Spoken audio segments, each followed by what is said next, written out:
Imagine this, you're stuck at home, bored out of your mind, no school, no work, nowhere to go. Day after day, you stare out at the same windows, watching the same neighbors go through their routines. The dad mowing his lawn every day, the mom bringing in groceries, the guy next door taking his trash out at exactly the same time every night. The woman across the street having an affair. It's harmless, right? You're just people watching. But then, as the days go on, you notice strange things. Your neighbor carrying something heavy into the garage in the middle of the night, windows covered when they used to be open, and screams, faint but real. You try to shake it off. Maybe you're imagining it. Maybe it's nothing. Maybe it's just paranoia. But the more you watch, the less you can ignore it because everything about this neighbor feels wrong. The kind of wrong that makes you wonder if you're living next door to a serial killer.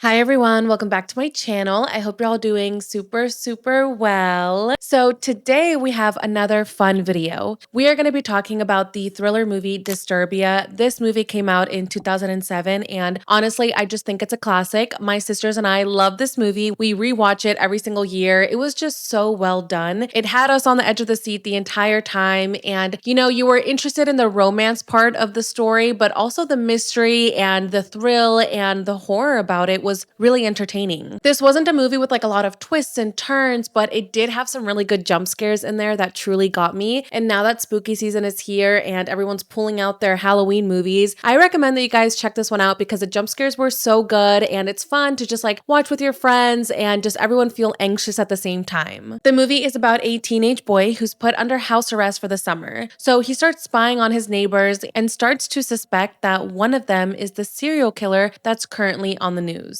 Shia LaBeouf stars in this movie, and I just have to say he really ate this role up. He was so good in this. And speaking of eating, today I am finally going to bake something for you guys. I was in the mood for like chocolate peanut butter bars, so that's what we're going to be making today. I will have the recipe I'm using linked down below, but honestly, these are just so easy to make and they don't actually involve any baking. So it's perfect for today and it's perfect for when you don't feel like turning on the oven and like doing all this stuff. You literally just put it in a pan, put it in the fridge, and in 2 hours you can eat it. So that is what we're going to be baking today. I encourage you guys to go grab a snack, grab something to drink, and just get cozy because we're going to be here for a good hour. I know you guys really enjoy these videos and I do too. These are my favorite to make. Also, Halloween is right around the corner. So I will be here with you guys every single week to give you guys a spooky story. And I will also be having a Halloween special on this channel. So stay tuned for that. Thank you again for being so supportive of this channel. Make sure you guys subscribe down below. If you guys want to check out my main channel, which is True Crime Jackie, that will also be linked down below. But yeah, I think that's pretty much all I have to say. Let's jump into this spooky video. Now, the problem when I bake in these videos is that I just want to snack the entire time. Like, hello, like I might just finish this entire bag before we finish baking. And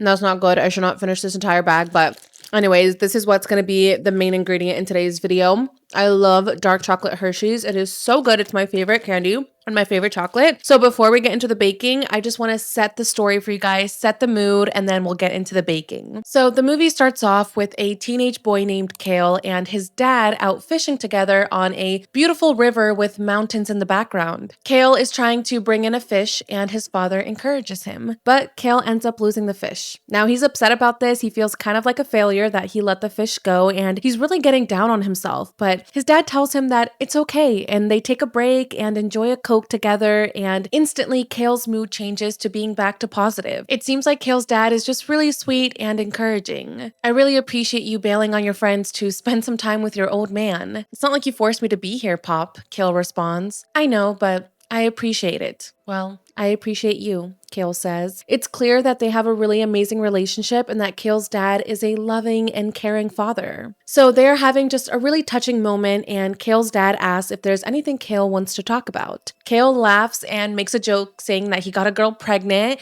kind of joking about how cliche or cheesy this like loving father-son moment is. Kale is clearly a kind, goofy, and lighthearted teenager, and Kale's dad jokingly calls him a smartass for pretending like he got a girl pregnant and, pranking him with that, and they get back to fishing. Later, Kale drives him and his dad home on a country road. Now, the road doesn't seem to be busy at all. We don't see any other cars, and it looks to be some type of like one-lane highway. Kale's on the phone with his mom, Julie, while he's driving, which he should not be doing, and Kale is telling his mom how they caught literally every fish that was swimming in the river, but she jokes asking if they're just gonna go pick up fish from the store like they did last time and pretend that they caught it. The family just seems to be really close, and they kind of seem like that like picture perfect family. As they're driving, an SUV drives into the opposite lane to pass their car and continue driving in front of them at a close distance. Kale calls that driver a jackass for cutting them off, and Kale's dad takes the phone and tells his wife that they'll be home in an hour, when out of nowhere, the SUV does a quick swerve again into the other lane, revealing a car stop in the middle of the road.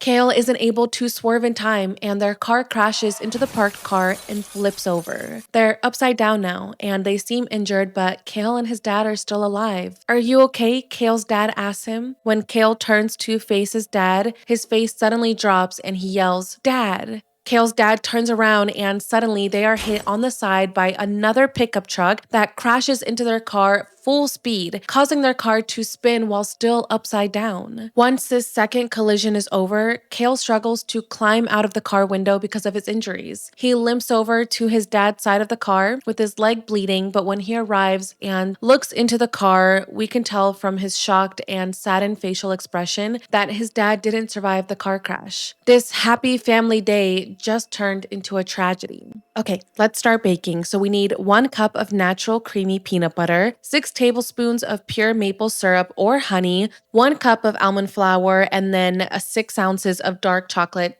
chocolate chips. So this should be pretty easy. It's like very simple ingredients. Peanut butter bars are one of my favorite snacks to make. They're so easy, so convenient. You can also make like protein peanut butter bars if you want to make it a little bit healthier. I honestly hate the smell of peanut butter. I feel like it smells like dog. So I'm not like, that does not make sense, but it just reminds me of how my dog used to smell. So I'm not the biggest fan of peanut butter. However, when mixed with chocolate, I'm a fan, of course. So we need 1 cup of peanut butter. This is kind of messy, honestly, and I'm filming this on my couch. So I feel like there's just going to be peanut butter and honey and just stuff everywhere after this. But this is a little bit harder than I thought. I should have grabbed a spoon to scoop out the peanut butter. I did not think of that. But we need 1 cup of peanut butter. I feel like that's good, right? Okay, so now that we have the peanut butter, I'm going to grab my cute little green bowl. And I'm literally just going to try to, it's right. It says plop it. I'm like, it says plop it into here. This was kind of dumb. Okay.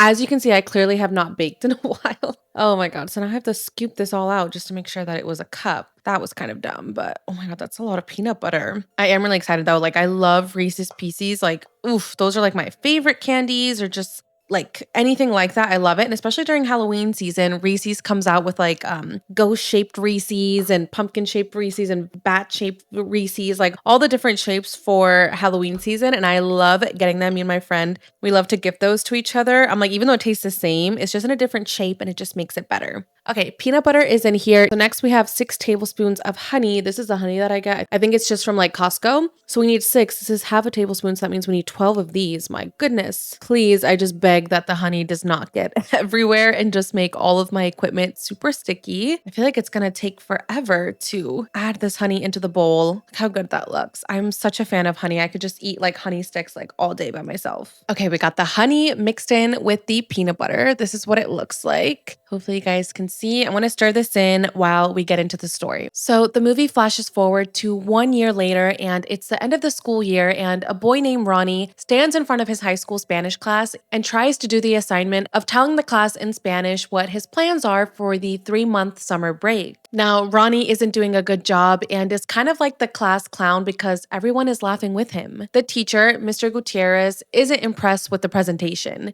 Now, Mr. Gutierrez seems to be a very serious and mean teacher, and he threatens to fail Ronnie. Then Mr. Gutierrez turns to Kale, who's been sleeping at the back of the class the entire time. He throws a book at him, waking Kale up, and then tells Kale to say his 3-month summer plans in Spanish. Kale stands up and he tries to speak Spanish, but he's really struggling and quickly admits to not doing his homework. This makes Mr. Gutierrez angry and even more intimidating. He threatens to fail Kale as he walks closer and closer to him, kind of getting up in his face. Kale doesn't really seem to care about being failed in the Spanish class, so Mr. Gutierrez asks, "What would your father think?" With this, Kale snaps and punches Mr. Gutierrez right in the face, knocking him to the ground. The whole class jumps up, some people are screaming, but Kale's anger isn't gone yet. "No, Kale," Ronnie yells as he tries to hold Kale back from hitting the teacher again. There's a quick cut to the next scene, and we see Mr. Gutierrez in court with a black eye, clearly from the incident with Kale. So it's clear that Mr. Gutierrez pressed charges against him. The judge on the case decides to go easy on Kale despite the seriousness of the crime and sentences him to 3 months of house arrest instead of juvie because he knows that he's dealing with a difficult loss. But the judge warns, "I just gave you a break, don't test me." When Kale is at home, he has an ankle monitor put on. And Kale's house is pretty big. It has 2 floors, lots of windows on all 4 sides, and it's definitely in the suburbs, but this is definitely a nice house. He's told by officers and by Detective Parker that if he leaves his home, he has 10 seconds to get his butt back inside before the police show up and arrest him. The ankle monitor is also tamper-proof and waterproof, so nothing is going to stop it from working, meaning don't even try to pull something. Kale's mom, Julie, also has to pay $12 a day for the ankle monitor, which is clearly like another annoying aspect about the situation for her. So while Julie pays the fee to Detective Parker, Kale learns that one of the police officers there putting his monitor on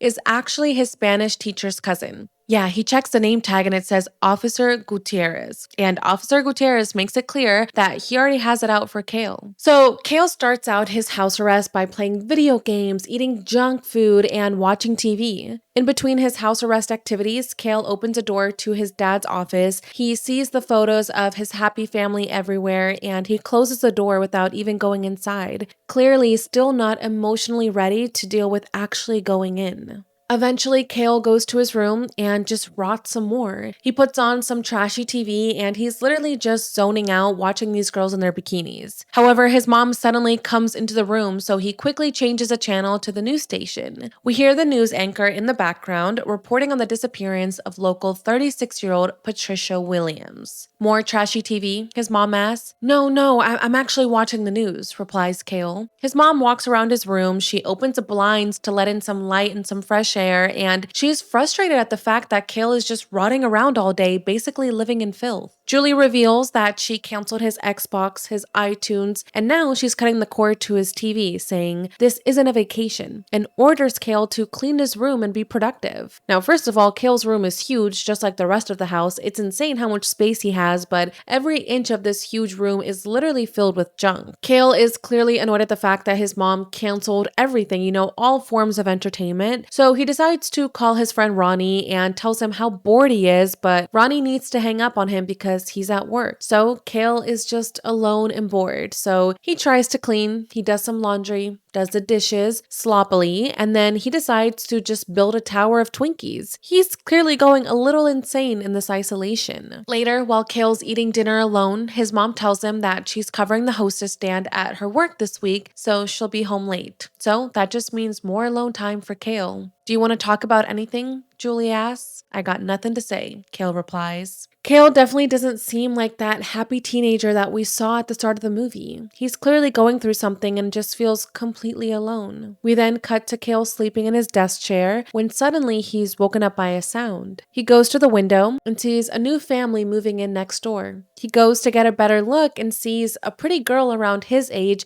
unpacking everything with her parents. It's obvious that Kale thinks that she's cute, but a ring at his doorbell pulls him away from looking at her. When he opens the front door, he sees a small paper bag is on fire on his doorstep. He stomps on it, and it's clear that someone put some crap into this bag and lit it on fire as a prank. Kale is like stomping on this bag, trying to put out the fire. He gets crap all over his shoes, all over his ankle monitor. I mean, this is just like a nightmare. Kale starts looking around to see who did this, and that's when he realizes that this was a prank done by his 2 11-year-old neighbors. The kids taunt Kale, and he chases after them onto the road. "Dude, you said he couldn't leave his house," says one of the kids. "He can't," the other kid says as they try to run away as fast as possible. Kale overhears this and suddenly stops running. He realizes that they're right and immediately runs back home and jumps onto his lawn. He is stressing out trying to get the monitor to go green, kind of hopping around his yard. His new neighbors are outside and they look at him very confused. I mean, they just saw him like scream at these kids, chase after them, run back into his yard, like roll around the ground, touching an ankle monitor. Like clearly the neighbors are not a fan of him.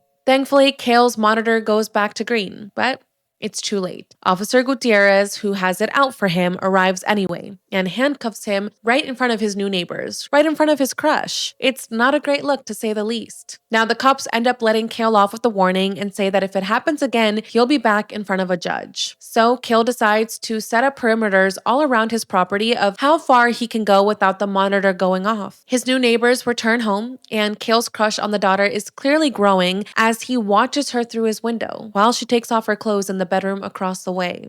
Okay, so now that this is all mixed nice together, we need to add a cup of flour. And let me just tell you guys, my bag of flour is a mess. Like, look at this. So this is gonna get all over me, but it's fine. It's worth it for you guys. I don't know why flour is always just like so messy. I'm like, why can't it just come in like an easy container? So let's see how we can do this without ruining my life. All right, we got the bag open. We need a cup of the flour. I'm just gonna use the same cup I used for the peanut butter. Although I probably should not put this in there because then peanut butter is gonna get all over the flour. I'm just gonna have to like individually scoop the flour up with this tiny little wooden spoon and fill up this cup. Guys, this is like a hot mess today. Normally, like my cooking is very easy and my baking is a simple process, but today it's actually crazy. Well, you know what we should make next? Like a spicy vodka pasta. That sounds actually really good. I think we should do that next because I've done it before and I did it last year for like a spooky night that I was having, and I put like, what did I put in there to make it spooky? I think I made like mummy garlic bread on the side and it was really good. All right, flour is in its container. It's, oh my gosh, this was just so messy. And now we're just gonna mix it into the bowl. Ooh, I'm so excited. And now we're just going to mix everything together until the flour has like completely like dissolved into the peanut butter in a way and like everything just like meshes together. All right, we messed up a little bit. I was supposed to get oat flour. I got regular flour, and you cannot just eat regular flour without risking like some type of like sickness or something. So this is going to have to turn into a baking recipe. So I'm going to link a new recipe down below. Literally, you just plop this in the oven for like 25 minutes, and then we're going to melt the chocolate on top, put it in the fridge, and then we're still going to make the peanut butter bars, but now we're going to have to bake it. So anyways, right now we're just basically waiting for the oven to finish warming up. That was crazy, but anyways, back to the story. In the next scene, Ronnie comes over to hang out with Kale. Kale seems so happy to not be alone and to also spend time with his best friend. I got something to show you. This is reality without the TV. Kale excitedly tells Ronnie, showing him to the window. Kale now knows his neighbor's routines and about the affairs that they're having. At another window, Kale shows Ronnie his neighbor, Robert Turner, a man with white hair who's like maybe he's in his 40s, 50s, who mows his lawn twice a day. And other than that, he doesn't really do much. He mows his lawn, he works inside his garage. That's really it. He just seems like a boring guy. Now, Kale doesn't seem too interested in Robert, but he is interested on the last stop of the tour. Kale takes Ronnie to another window, and that's when they see the new neighbor's teenage daughter swimming in her pool. Who is she? Ronnie asks. I don't know, Kale answers. Well, what's stopping you from talking to her? Ronnie asks, and Kale points to his ankle monitor. I mean, how could Ronnie forget? This monitor is literally stopping Kale from having any type of social life. But, you know, he doesn't give up that easily. It's another day, and Kale sits on his porch swing waiting for something. He jumps up when he sees the girl drive home, using it as his chance to finally meet her. He purposely tries and struggles to reach his mailbox, which is outside his perimeter, making it obvious that he needs help. The neighbor sees this and goes over to him. We learn that her name is Ashley and that her family just moved from the city to the suburbs. Ashley seems to be pretty open and outgoing, but not in your face kind of way, just in a confident and not so shut off way. She's also very smooth with her words, and she seems to enjoy talking to Kale. You know, their conversation is a little bit flirty, even though Kale is doing most of the work to keep it going. But then Ashley's mom calls her to come inside, most likely because she doesn't want her daughter talking to someone who they literally just saw get arrested the day before. So Ashley tells Kale that she has to go. But, you know, that's okay. At least they've met, and now Kale knows her name. Kale eventually goes back inside to watch the news. And this is when he hears about the search for a missing woman and the suspect's blue 1960s Ford Mustang with a dent on the left side. Kale's like, this isn't really that interesting, and he turns the TV off and instead focuses his attention on Ashley. He literally pulls up a chair with some popcorn and watches Ashley through the windows with his binoculars. It's crazy and kind of creepy. Ashley is doing a workout in her room, so she's wearing a sports bra, and Kale is just creepily watching her. And it seems that Ashley might be onto him. There are some moments when she glances up and pretty much makes eye contact with Kale. Kale tries to hide and kind of just act, like he's not doing this. But, she knows that he's watching her. And she continues with her workout, and Kale continues watching her. He sees her dad enter the bedroom, and they get into a pretty bad argument. It seems that Kale and Ashley are both, in a way, trapped in their lives right now. Kale is trapped at home dealing with the loss of his father, and it seems like Ashley is trapped in a house where she feels unseen, unheard, and where she doesn't feel that loving connection with her parents. Later in the night, Kale sees his neighbor, Robert Turner, driving home, and he notices his car is a match to the one on the news, down to the damaged bumper. This clearly has Kale freaked out because he jumps when his mom enters his room. But maybe this is just all in his head. There's no way this boring neighbor who just mows the lawn every day and just keeps to himself is the serial killer. The next morning, Kale crawls on his lawn to spy on Robert through the fence. Suddenly, Robert stops what he's doing and gets close to the fence. "What are you doing? Looking at my beautiful garden? I've got you now," Robert says, and Kale is freaking out thinking that he's been caught. But then he realizes that Robert was just talking to a bunny that must have gotten into his garden. That was a close one. Ronnie comes over the next day and does more research on the recent missing woman case, and it turns out that case is similar to other cases that have happened in Austin, Texas several years ago. Police found 7 bodies in a house the year after the killer abandoned the property, but there's no leads as to who the homeowner or who the killer was. Could it be the neighbor Robert? Suddenly, the boys get distracted because Ashley is out by her pool. The two go over to the window to spy on her. As Ronnie watches with the binoculars, like literally they're just creepily watching her, he accidentally bumps the binoculars into the window, making a loud sound. The boys quickly duck down, fearing that Ashley is onto them now, that maybe she heard that sound, looked up, and saw that the two are creepily watching her. Ronnie's like, "Nah, no way, there's no way she heard that." So Kale quickly looks up, checks, looks out the window, and Ashley is now staring up at him. He ducks down again quickly, and this time, Ronnie gets up and checks. Ashley also looks at him. This isn't good.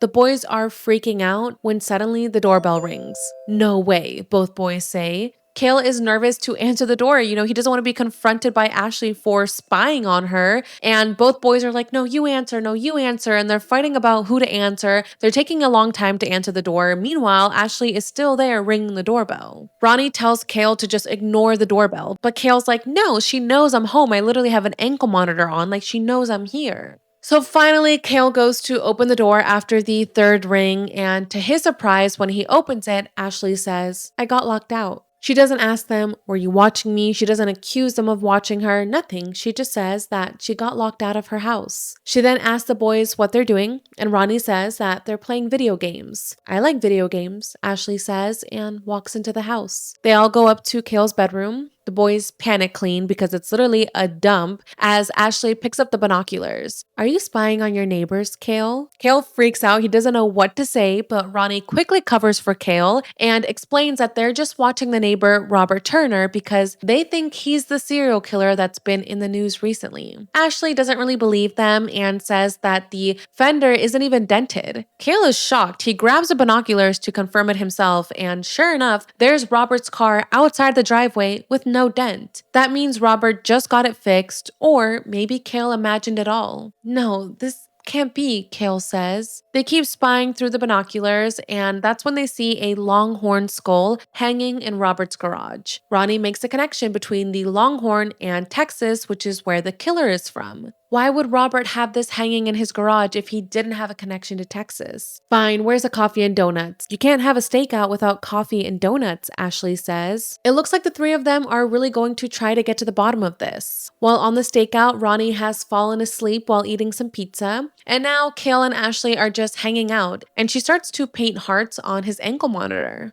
They share a moment where Kale asks her why she got dragged out to suburbia. She tells him that the reason her family moved is because they wanted to get away from the city, because her dad was having a lot of affairs and thought that maybe moving out to the city would kind of calm him down, but this move hasn't really fixed anything. Her dad is still never home and her mom cries even more now. "So what are your issues, Kale? What makes you think I have issues?" he asks. She points at the ankle monitor, suggesting that it's obvious he clearly has issues. However, it seems like Kale isn't really ready to open up about his dad. And luckily for him, the conversation gets cut off because Robert Turner just arrived back home. And he's not alone. He's with a red-headed woman. Ashley can tell that Robert picked this woman up at the club because of their club wristbands and because of the dress that she's wearing. Ashley and Kale continue to watch Robert and the woman drink and dance in his house. They're both kind of joking around about the situation, not taking it seriously. They're joking about the kind of music that they could possibly be listening to and the kind of music that she could be dancing to. So everything is, lighthearted right now. But then they suddenly see Robert take out a knife, and this is when they get really panicked. Robert slowly approaches the back of the woman with the knife, but then he uses a knife to cut a tag off her dress. Okay, again, nothing happened. Ashley and Kale are immediately relieved that that's all it was. They're being kind of crazy. Like, there's no way that this simple guy Robert is a serial killer and that he was about to just kill this woman right there and then with the windows wide open. Suddenly, Ashley gets a call from her mom, and she lies to her mom saying that she's at Barnes & Noble, but that she's coming home now. She hangs up the phone and tells Kale, "Shift's over.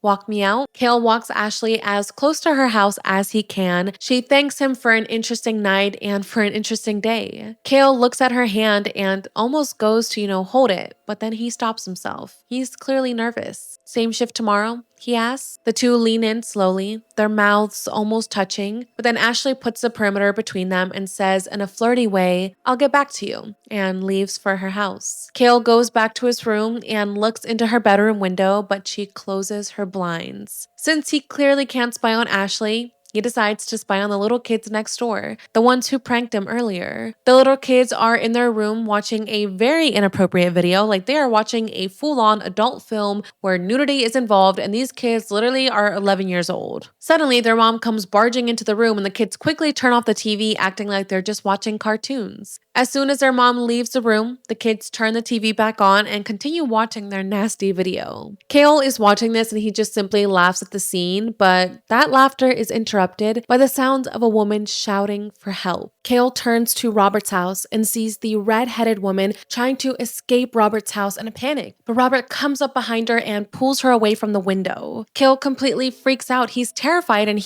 has his camera in his hand recording this, but his camera accidentally flashes while he's trying to move it in such a rush. He quickly ducks down and tries to hide. When he does look back up at the house, he sees Robert standing at the window staring at him. His phone starts ringing and it's Ronnie. "So how far did you get with her?" Ronnie says, referring to Ashley. But Kale isn't even thinking about Ashley. He starts screaming into the phone, telling Ronnie that Robert is killing the woman. Ronnie starts freaking out on the other line and Kale continues to hide when suddenly he hears a door slam shut. He looks outside and he sees a quick glimpse of long red hair in the woman's car as it drives away. We don't see the woman's face, but we can see the back of her head. We can see her hair. So this means that the woman left the house and is safely driving away. She's still alive. Kale is confused at the sight of this. Was he wrong about what he just saw happen in Robert's house? Did he just imagine this entire thing? Oven is basically done. I'm gonna mix, and then I'm gonna add some chocolate chips into this. And then, like I said, we're gonna melt more chocolate chips on top. So grab your dark chocolate chips. You can use like milk chocolate too, but I just prefer dark and I just feel like it's not as sweet that way. I'm just gonna pour a little bit in here. Honestly, at this point, portions don't exist and measurements don't exist because I've already made such a mess with this recipe. And we're just gonna like fold everything together. Like, it looks so crazy right now. I don't know if you guys can see this. It does not look appetizing, but I swear it's gonna be so good. So just keep mixing, and mixing. He wakes up the next day and goes downstairs for breakfast. Kale is making a bagel when suddenly Robert appears in his kitchen. Kale panics and he grabs a knife. "Easy, slow down. I'm Robert Turner. I'm your neighbor." "Yeah, I know who you are. What are you doing in my house?" Kale asks. It turns out that Julie ran into Robert at the grocery store and then she was having car trouble, so Robert helped her and they got her car towed back to his house. Kale finds this entire thing very suspicious. The fact that Robert just happened to be there in Julie's moment of need. It seems like Kale is implying that Robert was the one who actually caused Julie's car troubles. Regardless of Kale's reaction, Julie seems very comfortable with Robert. Kale, on the other hand, clearly doesn't trust Robert and is being defensive, especially when Robert asks to check out his ankle monitor. "I've always been curious. Do you mind if I take a look?" "Actually, I do mind," Kale says. Julie gives Kale a threatening look and then steps out to get the rest of the groceries from the car, leaving the two completely alone in the kitchen. Robert tries to get Kale to warm up to him by relating to Kale's arrest situation.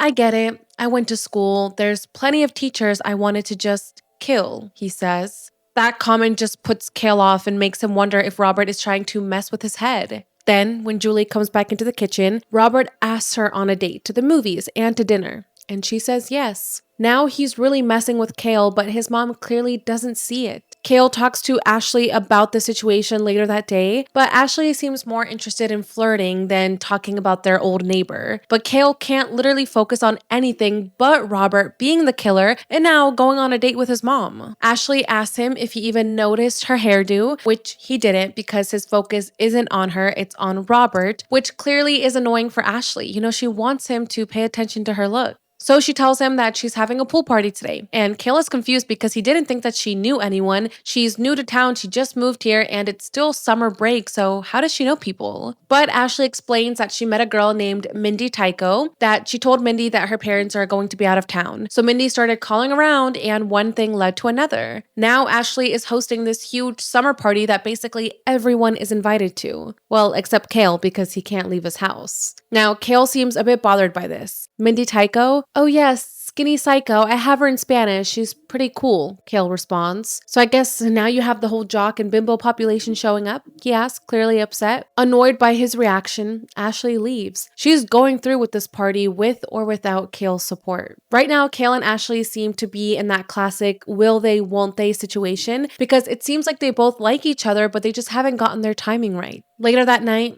Kale watches Ashley's party through the window and sees that she keeps glancing up to his window, just to make sure that he's watching her. And then she gets all touchy with some jock, and Kale says, "That's it." He grabs the speakers and plays really loud, lame music towards the party, ruining it. Ashley glares up at him and starts marching towards his house. His doorbell rings, but when he answers it, it's not Ashley. It's the 11-year-old kids who live next door who throw water balloons at him. These kids are just determined to continue pranking Kale. When Kale walks back inside the house to dry himself off, he sees that Ashley is inside. How she got inside his house, he has no idea, but somehow Ashley is in the house. She goes up to his room, she grabs the iPod, and she tries to turn off the music. Kale chases after her, and they start struggling over the iPod, and their faces get very close. It looks like they might finally kiss. But Ashley tricks Kale into looking away by saying, "Wait, what's that?" And when Kale looks away, she grabs the iPod. She runs out to the balcony and she threatens to throw the iPod where Kale can't go to get it. Kale backs off but says, "If you're trying to enjoy your party, enjoy your party. Don't keep looking up at me trying to get a rise out of me. It's unnecessary." "So you were watching me, but for how long? A night? A week? 2 weeks since I moved in?" Ashley asks. Kale admits that he watches her,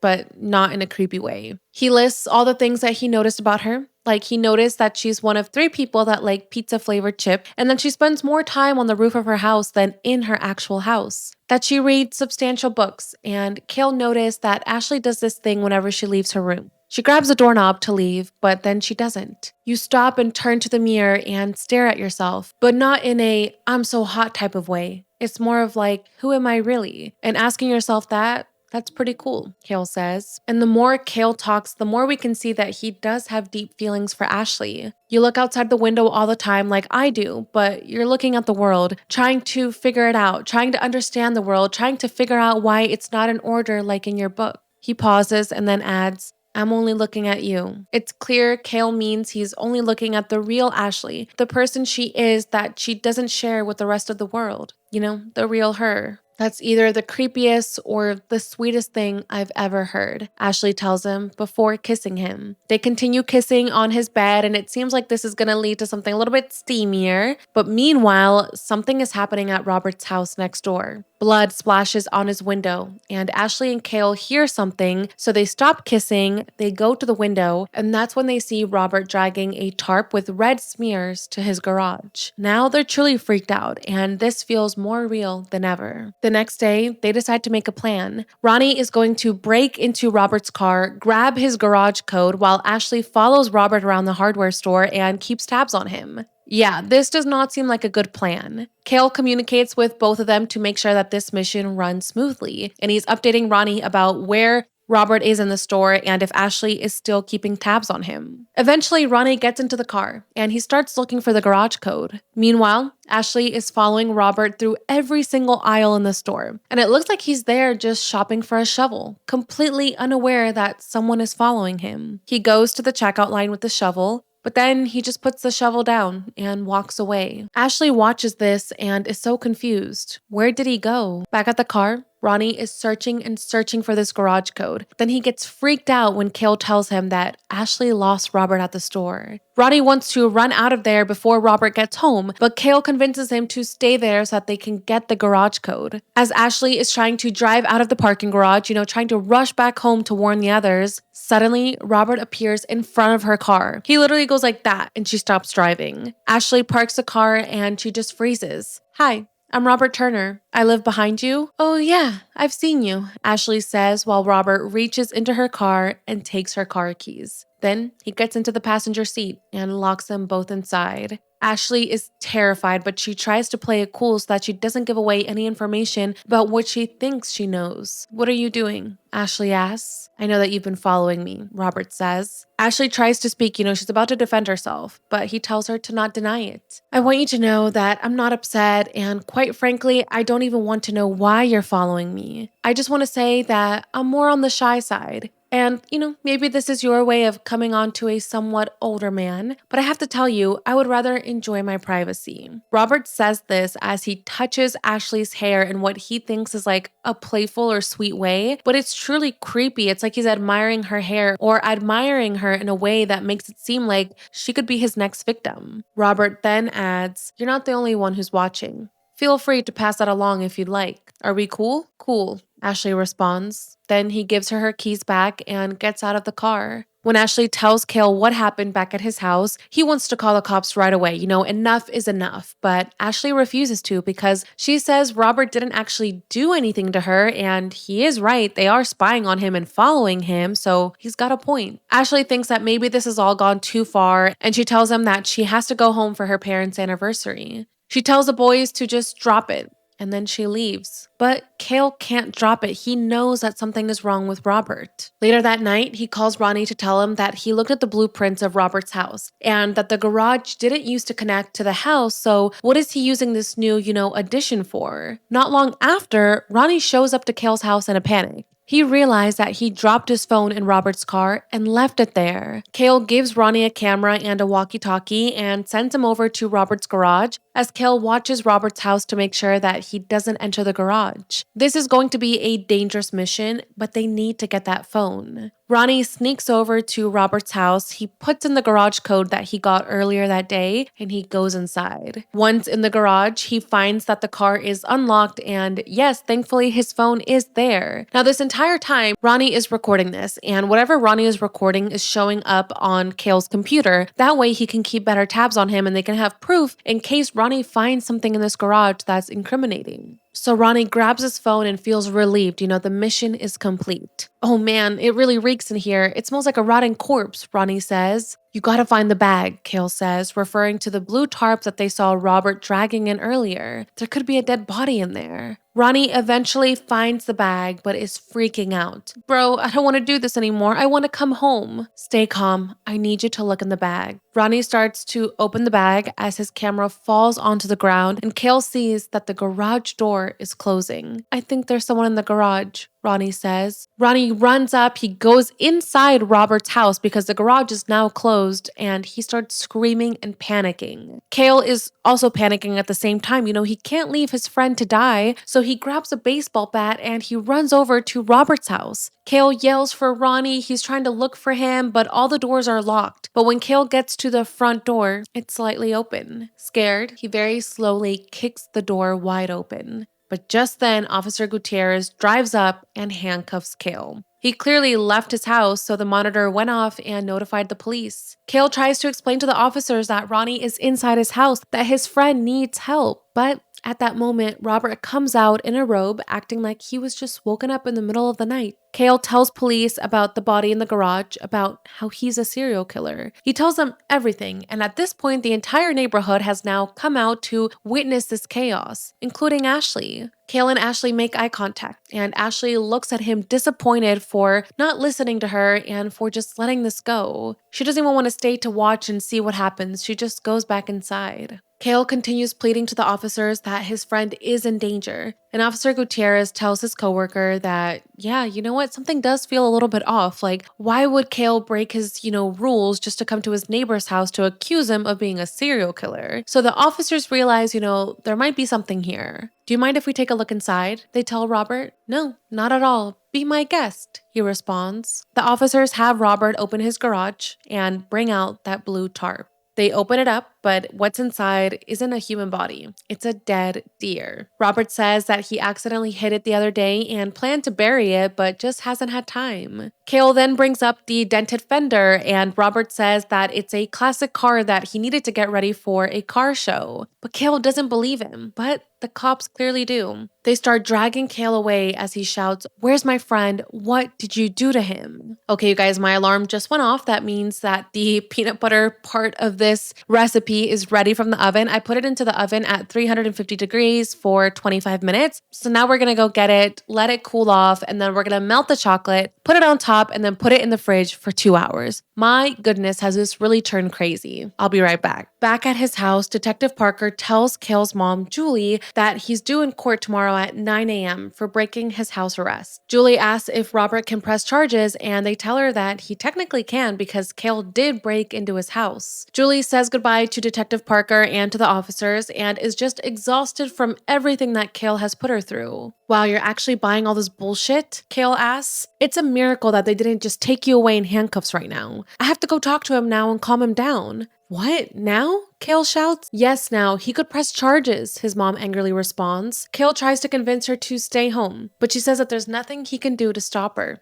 Enough is enough. She's done listening to him. Kale watches as his mom goes to Robert's, worried for her safety. While he's watching, he suddenly gets a call, and the ringtone means that it's coming from Ronnie. Hello, he says. But that's when he gets a text message from Ronnie that says, look at your TV. Kale turns and sees Ronnie on his TV screen and he looks dead. Kale panics and then notices the Twinkie tower next to Ronnie, meaning that Ronnie is in Kale's house. Because remember, Kale made that Twinkie tower earlier this week. Kale is afraid and he slowly walks to his closet and opens a door. Inside, Ronnie is just lying there, motionless. Ronnie, are you okay? Kale starts to scream when suddenly Ronnie springs back to life, laughing. It was all just a prank. But now Kale is angry and he literally pushes Ronnie against the wall. Do you have any idea what I've just been through? Because Kale literally got arrested because of Ronnie. Well, what did you expect me to do? Did you want me to go up to the cops and be like, oh, hey, you know what, officer? I was in his house. I went in there to get the phone out of the car that I broke into earlier today.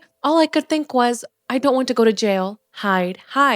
But okay, yeah, this was kind of a bad joke. I wasn't thinking straight. I'm sorry, he says. Kale understands and quickly forgives Ronnie and then fills him in on what was in the bag, that it was just a deer, not a person. Ronnie then plugs in the camera that he was using to record at Robert's house, and he plugs it into Kale's computer so that they can rewatch the footage just to see if there's any clues or hints in there, and then goes to the bathroom while the footage downloads. While Ronnie is in the bathroom, Kale starts looking through the footage. This is when he notices something odd in the background of the video. What was that? He says while zooming in. Meanwhile, Julie goes over to Robert's house. She goes inside to his living room and they're sitting there drinking some sparkling water while she tries to explain to Robert that all of this behavior is just Kale acting out after his father's death, that he blames himself for what happened. I understand, Robert says. The two continue speaking next door, while Kale goes frame by frame through the footage and then zooms in on an air vent and sees a dead woman's face. So Robert truly is the killer. Just as Kale was making this discovery, So was Julie. As Robert walked her to the door to say goodbye, he attacked her, smashing her head into the doorframe. Kale is now in a panic, and he screams for Ronnie as a storm begins outside. Now, Ronnie is downstairs after using the bathroom, and he is going through the cabinets, just innocently grabbing a snack. He thinks he hears Kale yelling, but the storm is so loud that he can't make out what he's saying or if he's saying anything at all. So Ronnie just shrugs and turns back to the kitchen to grab some more snacks. But right as he does this, he's met by Robert, who hits him in the head with a bat.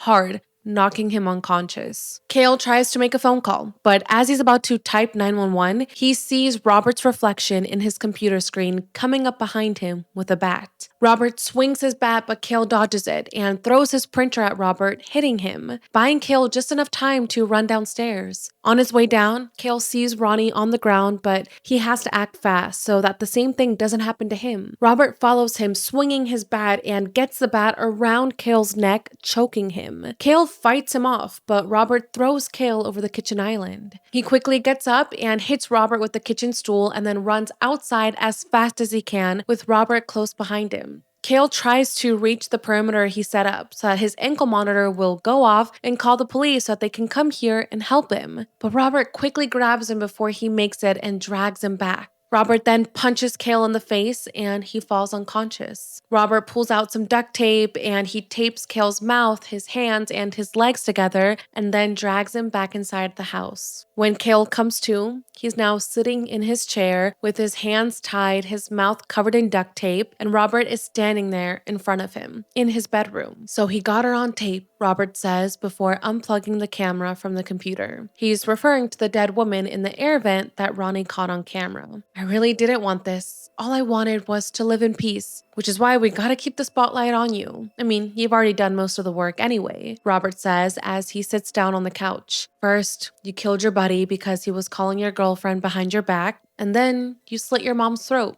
because she wouldn't stop blaming you for killing your dad. Sounds like a good plan, he says. So Robert is basically going to frame Kale for everything. For Ronnie's death, for his mom's death, for all this chaos. Now Kale can't do anything, so he just sits there shaking with anger and with fear, more trapped than he's ever been. Robert gets out a pen and a paper and tells Kale to write a confession letter to Ashley. But before Kale can even begin to write this letter, we hear Ashley enter the house and call out to Kale. Robert pauses, he was not expecting this, and Kale uses this opportunity to punch Kale across the face, knocking him to the ground. Ashley starts to walk upstairs and she sees Kale and runs to help him, but Kale tries to warn her. But that's when Robert pushes Ashley into the wall and then tries to stab Kale, just barely missing him. Ashley jumps on Robert's back and she scratches his face, she scratches his eyes, but Robert hits Ashley against the wall so she falls off him, and then Kale knocks Robert over the staircase banister. He falls to the first floor, and Ashley and Kale run into his room and they lock the door. "Get the phone," Kale mumbles to Ashley. She reaches for the phone and she tries to call 911, but the call won't go through. The phone is dead.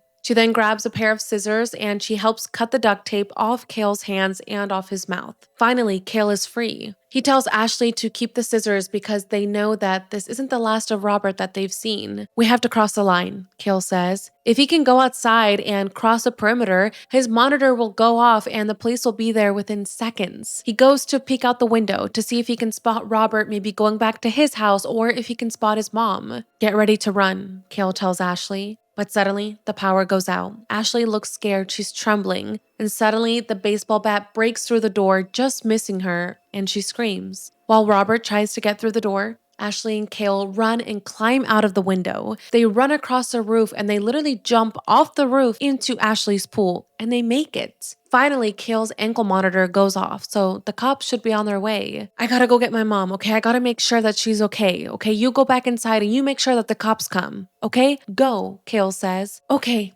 Ashley replies, and they split up. Kale grabs gardening shears from his lawn and he runs to Robert's, determined to save his mom. He breaks into the house and yells out as loud as he can, "Mom, Mom!" Meanwhile, Officer Gutierrez gets the call about Kale's ankle monitor being outside of his house. Officer Gutierrez tells dispatch that he'll take care of it, but he's clearly in no rush and he just sits in his patrol car eating a burger and basically is taking his time. So for now, Kale is on his own. Kale starts walking around Robert's house slowly, looking for his mom. He finds the air vent and removes the covering and then sticks his head inside. Everything is dark and he tries to look around with the lamp. He looks to the right, and then he jumps when he sees a dead body is right next to him. It looks like this could be Patricia Williams, the missing woman we heard on the news earlier in the movie. Kale goes back into the house, he leaves the air vent and he starts looking for a false wall. There has to be a secret hiding place somewhere in this house. As Kale moves throughout the house, he has no idea that Robert is just standing outside watching him. Kale eventually finds the false wall and enters what looks like some type of medical room. Everything is white, there's a table in the middle of the room, and then there's these big freezers against the wall. As he's checking in the freezer, he hears someone moaning or trying to talk. Could this be his mom? Kale continues looking around, and that's when he sees a bunch of medical or kind of like torture tools lined up on a tray. He sees the red-headed woman's ID and her car keys. Remember, she's the one that Robert brought home from the club who was screaming for help, and then Kale saw her drive away in her car. So he assumed that he had imagined the entire thing. But now, Kale also sees a red wig inside the room. She never left the house that night, he says. This implies that the person Kale saw driving her car that night must have been Robert in a wig. He must have known that Kale was watching him, and he needed to convince him that this woman was okay. While Kale continues to look around, Officer Gutierrez has finally arrived and he immediately goes to Robert's house because that's where the ankle monitor is showing up. He goes inside and he sees that the air vent has been removed from Robert's office and now he's really confused. "Mr. Turner?" he calls out, but there's no sign of Robert. Kale, continuing on his search, opens a sliding trap door. "Mom?" he calls out again. Kale then takes a flashlight and he walks down the wooden old stairs into a room that has a shrine of past victims. It seems that Robert has been a serial killer for a while. There's a bunch of IDs and car keys and just all of this stuff, and Kale is just shocked looking at all of this. He had no idea that his neighbor had been doing this the entire time. Kale keeps walking further and further into the old, dirty, and just creepy basement. Meanwhile, Officer Gutierrez walks throughout the house, unaware that Robert is waiting for him around the corner. When Officer Gutierrez tries to call for backup, Robert jumps out and he breaks the officer's neck. While all of this is happening, Kale falls through the floorboards and he falls into this dirty water that was underneath. He falls on his back and he's trying to catch his breath when all of a sudden a dead person's head appears next to him and he screams completely terrified. He sees even more dead bodies in the water around him and he panics as he's trying to get away from them and trying to get away from this water. Kale eventually climbs back through the hole he fell through and continues walking towards the sound that he thinks is his mom. He looks around this unfinished basement, which is huge, by the way. It's actually crazy. And this basement has walls that don't even reach the ceiling. It kind of looks like Robert made this fake maze down there, and it's crazy.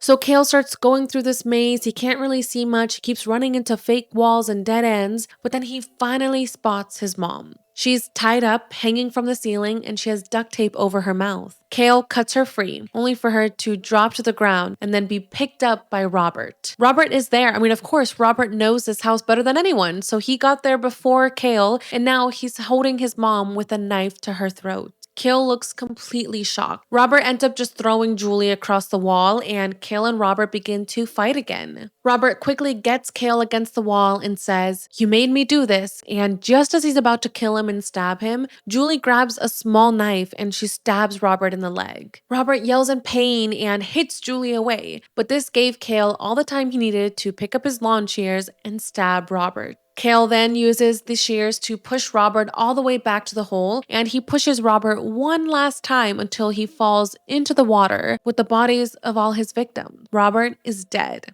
Kale just stands there exhausted and in shock at Robert's body. Julie walks over to him, and now they're both just standing there in complete disbelief of what just happened. The two of them walk out of the basement, they go into the garage, they walk out together, and police sirens approach. They did it. They made it out. They're finally safe. Okay, so the last step in this recipe before we get to the ending of the movie, we're gonna put some more chocolate chips into this cup. We're gonna put a cup of chocolate chips, right? All right, so we got about a cup of these dark chocolate chips. I don't know if you guys can see. And then I'm gonna add a little bit of peanut butter. I'm gonna melt all of this in the microwave, and then we're gonna pour it on top of the peanut butter that should be hardened by now. It's the next day, and Kale is having his ankle monitor taken off by Detective Parker for good behavior. Ha, good behavior? Kale asks. That's what I'm calling it. If you have a problem with it, call someone who cares, Detective Parker replies. No, okay, good behavior is okay, he says. Both Julie and Kale seem to be in a better mood. The mood is much lighter and happier now. Kale walks outside and goes over to Ashley and they kiss. So what happens now? Ashley asks. Kale smiles. In the next scene, Kale does what he wanted to do all summer, to get revenge on the 11-year-olds that pranked him. Him and Ashley spy from Kale's window and see that the boys are watching yet another adult film. Kale calls their house and talks to the mom on the phone, pretending to be Joe Smith from the satellite company, calling to check up on their adult programming subscribers. The mom sounds confused. She's like, huh? Like no one here is subscribed to that. And Kale, pretending to be Joe Smith, says, "Skin flicks, ma'am. That's what the kids are calling them these days. And it shows that someone in your house is watching it." Kale says that he can literally see that her house is currently accessing these adult films as they speak. And he tells her it's coming from receiver 3, second floor of your house. Okay, thanks for your call, the mom says, and she hangs up. Kale and Ashley watch her burst into the boys' bedroom and catches them in the middle of watching the adult movie. The mom gets so angry, she yells at them, she unplugs the TV, and Kale and Ashley just laugh, realizing that these kids are probably going to get grounded for the rest of the summer and that Kale finally got his revenge. You feel better now? Ashley asks. Oh yeah.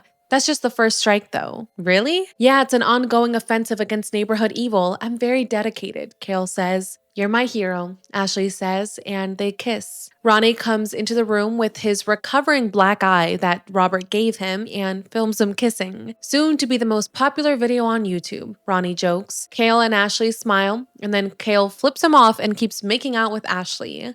In the end, Kale got the girl. He saved his mom and his best friend. He took out a serial killer and got his freedom back. It definitely was a much more eventful summer than he thought it was going to be. And with that, that is Disturbia. Okay, that movie was crazy. I'm waiting for the peanut butter bars to cool off before we dive into them. So make sure to stay to the end of the video so you guys can see how the peanut butter bars turned out. This was honestly such a hot mess to make. Jesus. I think the next video where I'm baking, I'm going to do it in my kitchen where I have everything there because trying to do everything on my lap while sitting on the couch was not good. So next time you guys will be in my kitchen with me. Okay, let's talk about the movie. I was kind of thinking that there was going to be a twist and that the neighbor Robert wasn't going to be the killer just to throw us all off, but obviously it was him the entire time. Honestly though, looking back, I guess there really was no one else that the killer could have been. It's not like it was going to be Ronnie or Ashley or the mom, so I guess it makes sense that there was no twist. Or maybe the twist was that he actually was a killer and that Kale wasn't just paranoid and imagining the entire thing. Now, I could also see why at first no one would believe that Robert was a killer. He seemed like a normal, boring guy who just mows the lawn every day and works in his garage.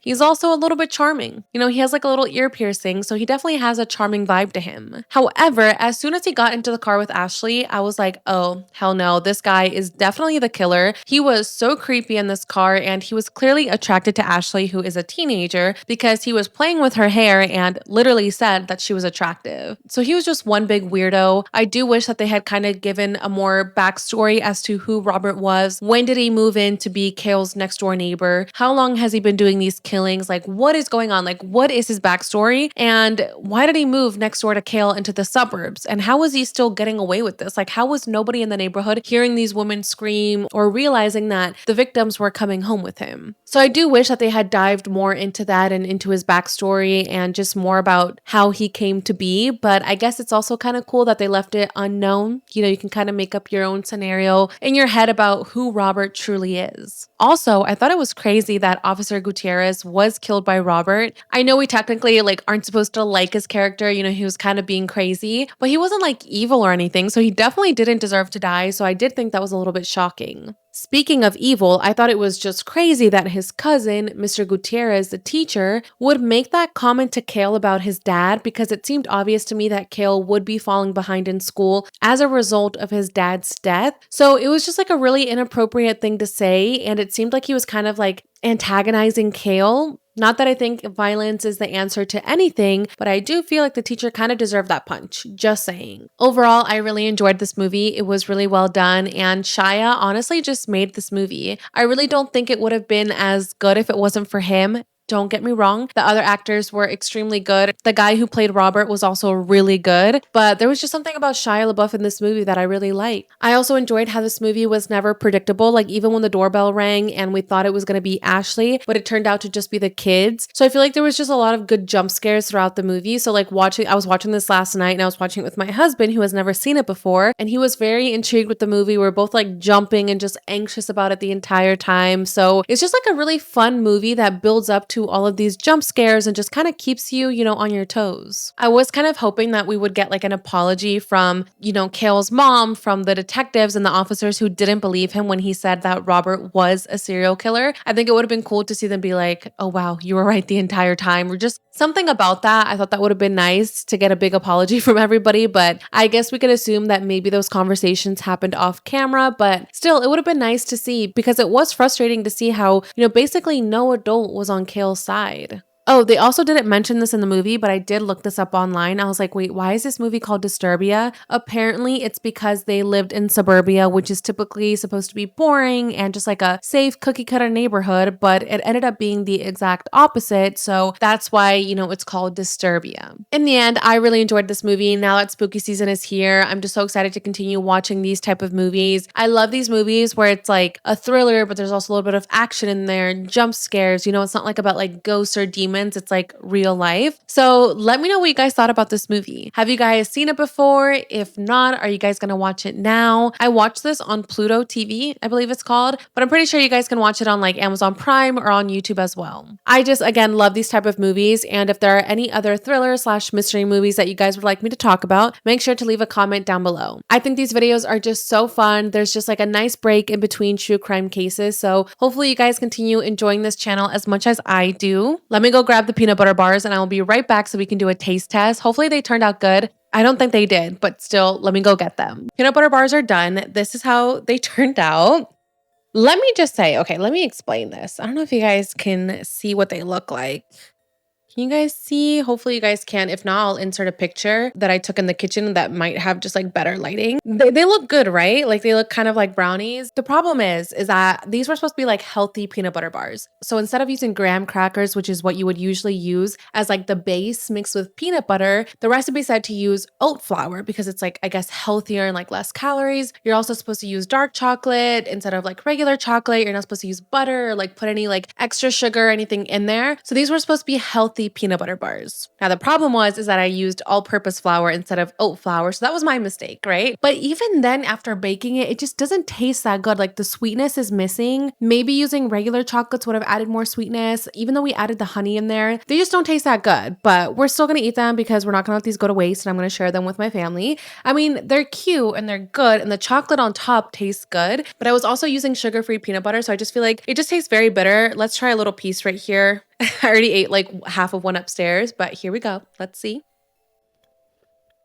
Also, it just falls apart and crumbles everywhere. There's definitely something you need to eat over the sink. My husband just came and took the plate away from me and he was like, what is this? Like he was trying the ones that were in the kitchen. And yeah, I think our lesson has been learned. We're just not going to make desserts that are supposed to be healthy anymore because I just feel like they never really turn out that good. However, we could start doing like healthy meals if we wanted to. Like maybe one day we can make like an acai bowl or like a fruit bowl or like something like that. So there are just endless recipes that we can make. I am sorry that these chocolate bars did not turn out good. I still recommend that you guys try it at home. You can try the recipe that I tried, the healthy recipe, or try the regular recipe with the graham crackers. Let me know how they turn out. Thank you guys so much for being here and for watching today's mystery video. Let me know what you guys thought about this in the comments down below. If there are any other movies that you guys would like me to cover or anything specific that you guys want me to do for the Halloween special, make sure to let me know in the comments down below. And yeah, I will see you guys in my next mystery video. Bye everyone.